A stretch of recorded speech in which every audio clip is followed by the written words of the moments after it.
Hello दोस्तों, आज की वीडियो में हम बात करने वाले हैं क्लास 10th के साइंस पे, जो कि प्रीवियस ईयर के अंदर क्वेश्चन पूछे जा चुके हैं आपके चैप्टर नंबर 2 से। उन क्वेश्चन को कैसे सॉल्व किया जाएगा, इसके पहले मैंने ऑलरेडी बहुत सारे वीडियो बना दिए मैथ और साइंस पे। उन वीडियो के प्लेलिस्ट लिंक आपको नीचे डिस्क्रिप्शन बॉक्स में मिल जाएगी, वहां पे जाके चेक कर सकते हैं। तो वीडियो को स्टार्ट करने से पहले आप सभी लोगों से रिक्वेस्ट है, अगर अभी तक आपने हमारे चैनल को सब्सक्राइब नहीं किया तो प्लीज सब्सक्राइब करें, साथ में बेल आइकन को प्रेस करें। तो बिना देर किए करते हैं आज का वीडियो स्टार्ट। यहां पे आप देख सकते हैं सबसे पहला क्वेश्चन पूछा गया है, जिसमें कहा गया कि धावन सोडा को हम लोग सोडियम बाइकार्बोनेट भी कहते हैं। बनाने की यहाँ पे विधि आपको लिखना है और इसकी जो है फिर आपको रिएक्शन दिखाना है कि बेरियम क्लोराइड के साथ में क्या होता है, या इसके अंदर जब सल्फर डाइऑक्साइड गैस प्रवाहित की जाती है तो क्या होता है, यहाँ पे आपको लिखना है। और यहाँ पे अभिक्रियाओं के रासायनिक समीकरण आपको लिखने होंगे, और ये क्वेश्चन आपका 2014 के अंदर पूछा जा चुका है। वहीं पे दूसरे टाइप से भी ये क्वेश्चन पूछा गया आपका 2019 के अंदर, जहां पे कहा गया कि धावन सोडा बनाने का रासायनिक समीकरण तथा इसका एक उपयोग भी लिखिए। अर्थात ये क्वेश्चन बहुत ही ज्यादा इंपॉर्टेंट है। तो हम देखते हैं कैसे इस क्वेश्चन का आंसर आपको लिखना है अपने एग्जाम बोर्ड के अंदर।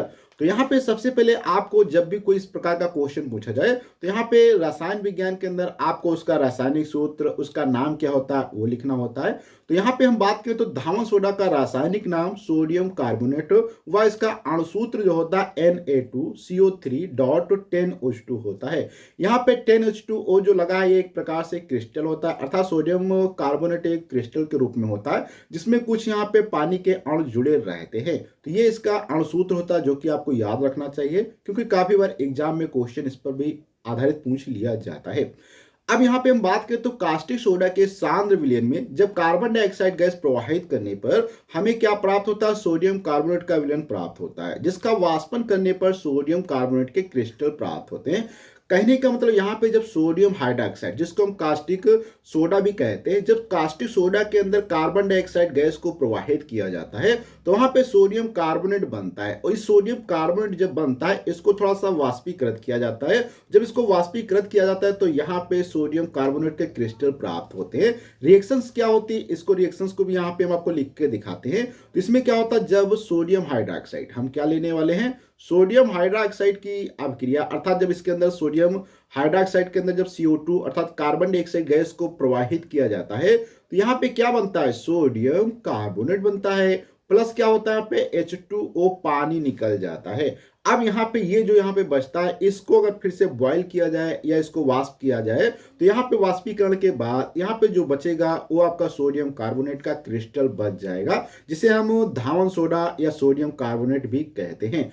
अब इसके बाद थोड़ा सा इसी में बात करते हैं तो सोडियम कार्बोनेट को कपड़े धोने का सोडा तथा सोडा एस के नाम से भी जाना जाता है। अगर आपके एग्जाम में पूछा जाए कि कपड़ा धोने का सोडा क्या होता है या सोडा एस क्या होता है तो भी ये आपका सोडियम कार्बोनेट ही कहलाता है।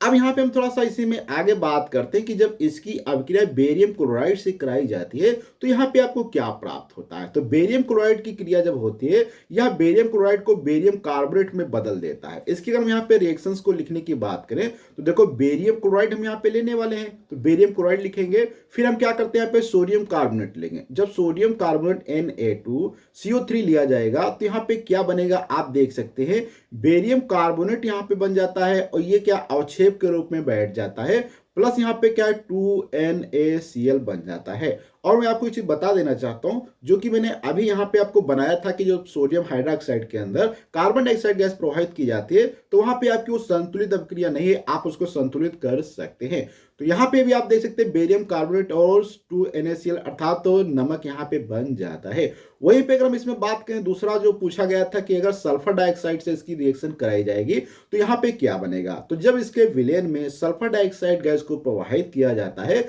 तो यहाँ पे जो सोडियम और सल्फेट, सोडियम सल्फाइड और सोडियम बाइसल्फाइड बनते हैं। अर्थात यहाँ पे मैं आपको रिएक्शंस अगर लिखने की बात करूं तो यहाँ पे देखो सोडियम, यहाँ पे जो हमारा क्या है सोडियम कार्बोनेट है Na2CO3, इसकी रिएक्शन किससे कराएंगे, sodium sulphate, I am sorry carbon di या सल्फर डाई ऑक्साइड से कराएंगे तो यहाँ पे आपका क्या बनेगा, सोडियम सल्फेट बनेगा SO3, और फिर क्या है, कार्बन डाइऑक्साइड गैस यहाँ पे ऊपर निकल जाएगी। इसके बाद ये पुनः यहाँ पे जो कार्बन डाइऑक्साइड और सल्फर डाइऑक्साइड गैस यहाँ पे जो बन जाती है, ये वाली इसके साथ पानी के साथ रिएक्शन करके यहाँ पे कुछ नया बनाता, जैसे कि Na2CO3 प्लस का SO2 प्लस का H2O यहाँ पे जब रिएक्शन करता है तो यहाँ पे सोडियम बाइसल्फेट बनता है। क्या बनता है, NaHSO3 प्लस का CO2 निकल जाता है। बैलेंस करने के लिए यहाँ पे आपको 2 से मल्टीप्लाई कर देना है और यहाँ पे आपको 2 से मल्टीप्लाई कर देना है, तो ये आपकी बैलेंस रिएक्शन हो जाएगी। और इसी प्रकार से ऊपर का यहाँ पे ये बैलेंस ही रिएक्शन है, इसमें आपको कुछ करना नहीं है। तो इस प्रकार से यहाँ पे आप देख सकते हैं जब सल्फर डाइऑक्साइड से आपका सोडियम बाइकार्बोनेट या सोडियम कार्बोनेट रिएक्शन करता है तो फाइनली यहाँ पे आपका सोडियम बाइकार्बोनेट बनता है या सोडियम हाइड्रोजन सल्फेट बनता है, जो कि यहाँ पे आप देख सकते हैं। तो इस प्रकार से यहाँ पे हमारा ये रिएक्शन कंप्लीट हो जाती है। अगर हम इसके उपयोग की बात करें तो कपड़ा धोने में उसकी कठोरता दूर करने में काम में आता है।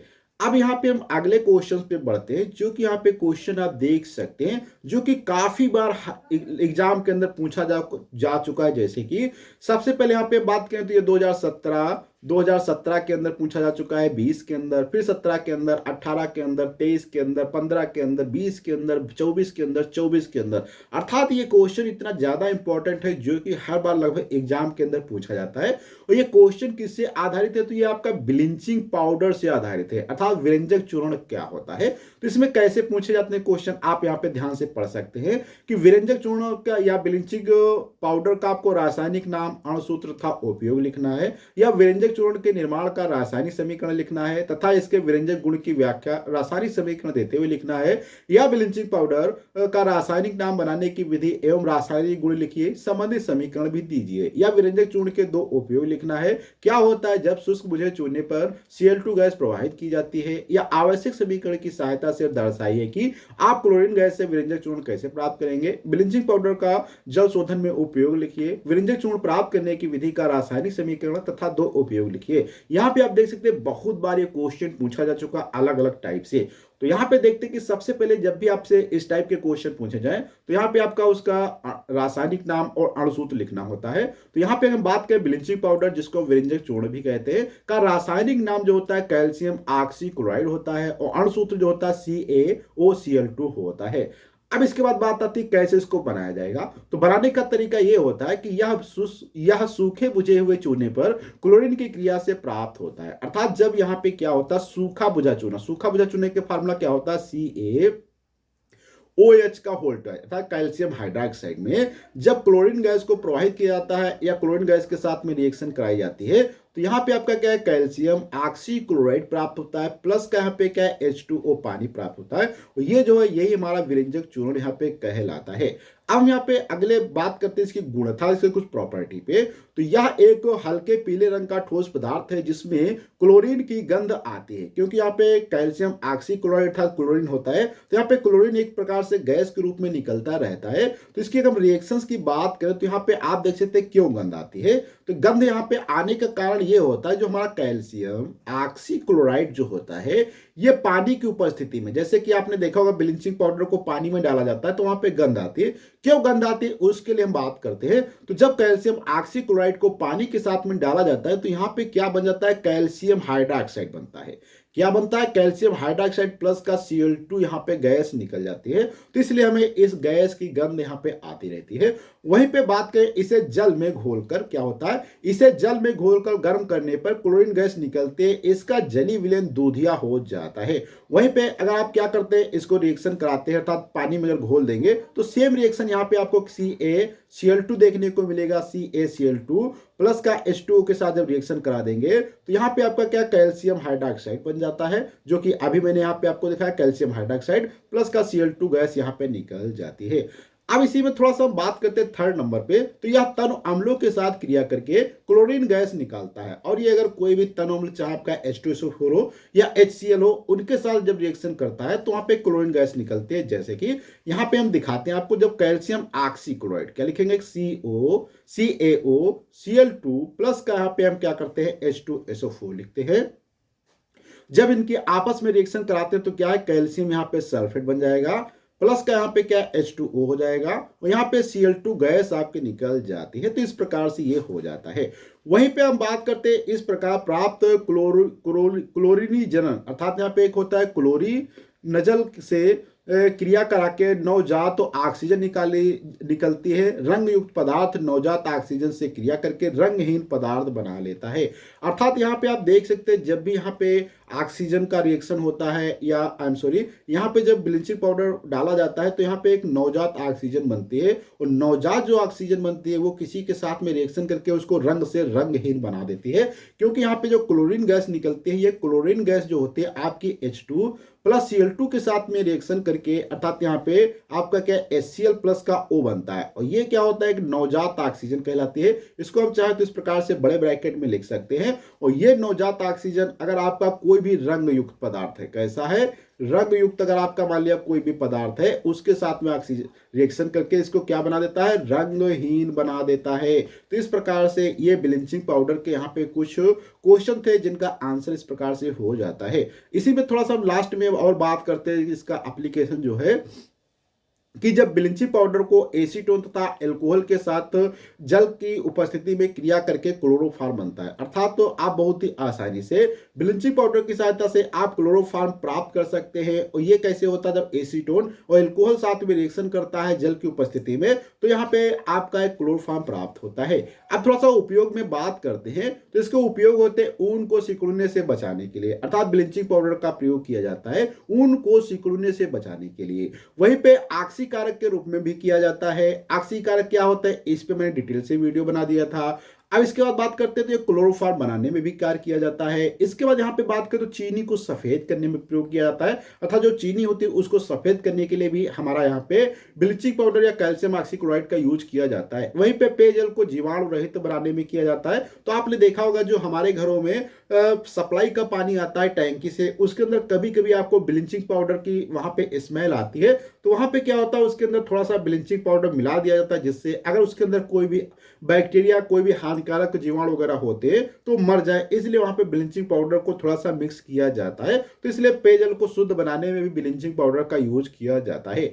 अब यहाँ पे हम बात करते हैं थोड़ा सा नेक्स्ट क्वेश्चन पे, जो कि 3rd नंबर पे बहुत ही अच्छा क्वेश्चन है, जिसमें पूछा गया है कि प्लास्टर ऑफ पेरिस को आर्द्ररोधी बर्तन में क्यों रखा जाना चाहिए। अर्थात कहा गया है कि जब प्लास्टर ऑफ पेरिस होता है इसको आर्द्ररोधी बर्तन में क्यों रखना चाहिए, इसकी व्याख्या कीजिए। या दूसरे टाइप से क्वेश्चन पूछा गया कि प्लास्टर ऑफ पेरिस जो होता है कि जल योजन अभिक्रिया लिखिए, अर्थात जल के साथ ये अभिक्रिया करके क्या बनाता है वो लिखना है। या पूछा गया कि प्लास्टर ऑफ पेरिस प्लस जब यहाँ पे कुछ होता तो जिप्सम कैसे प्राप्त होगा, तो यहाँ पे आपको ब्लैंक स्थान भरना पड़ेगा। या जो अभिक्रिया यहाँ पे संतुलित रासायनिक समीकरण लिखना है और इसके संतुलित समीकरण भी लिखना है। ये क्वेश्चन आपका 2023 और 20 और एनसीईआरटी के अंदर पूछा गया। अब हम देखते हैं यहाँ पे प्लास्टर ऑफ पेरिस क्या होता है।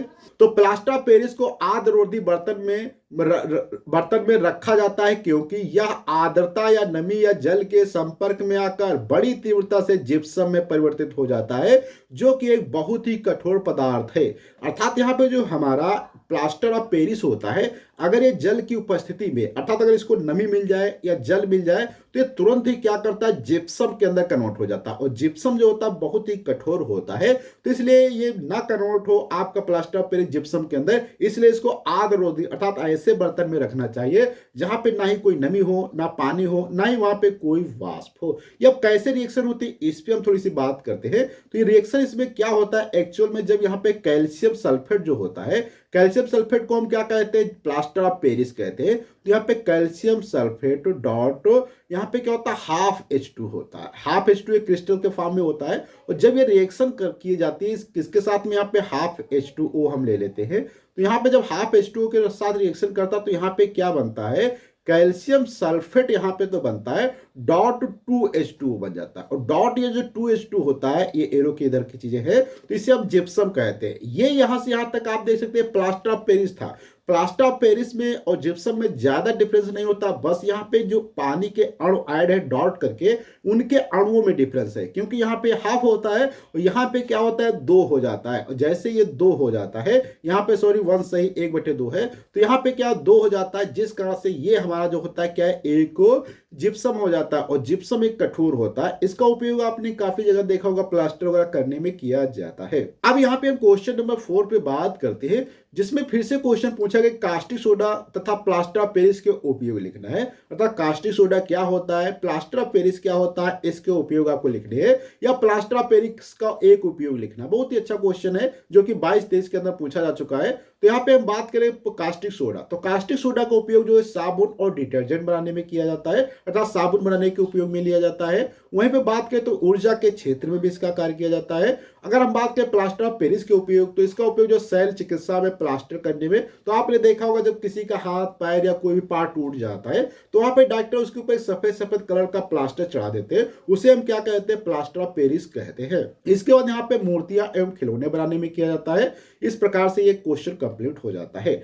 अब यहाँ पे क्वेश्चन पूछा गया है जो कि 5 नंबर पे है, जिसमें कहा गया कि प्लास्टर ऑफ पेरिस किसे कहते हैं। बहुत ही अच्छा क्वेश्चन है, कई बार पूछा जा चुका है, जो कि यहाँ पे आप देख सकते हैं 2019, 20 और 22 के अंदर पूछा जा चुका है कि प्लास्टर ऑफ पेरिस किसे कहते हैं, इसे बनाने की विधि व उपयोग लिखना है। वहीं पे कहा गया कि प्लास्टर ऑफ पेरिस का सूत्र लिखिए, इससे जिप्सम कैसे प्राप्त करेंगे, इसको भी आपको लिखना है, या क्या होता है जब जिप्सम को गर्म किया जाता है। बहुत ही अच्छा क्वेश्चन है, ये आपका प्लास्टर ऑफ पेरिस और जिप्सम से आधारित क्वेश्चन है। तो यहाँ पे सबसे पहले हम बात करें, जब जिप्सम जो होता है हमारा, अगर जिप्सम को 273 ताप पर गर्म करने पर प्लास्टर ऑफ पेरिस प्राप्त होता है। अगर इसको 273 केल्विन टेम्परेचर पर आप जिप्सम को गर्म कर देंगे तो यहाँ पे आपका प्लास्टर ऑफ पेरिस प्राप्त हो जाएगा। जैसे कि इसकी यहाँ पे हम बात करें तो बनाने की विधि में, बनाने की विधि का इसका हम यहाँ पे फार्मूला लिख सकते हैं। इसमें क्या होता है, जब कैल्शियम सल्फेट क्या लिया जाएगा, जब कैल्शियम सल्फेट, यहाँ पे कलर चेंज कर लेते हैं, जब कैल्शियम सल्फेट जो होता है ये हमारा पहले यहाँ पे क्या, ये 2H2O4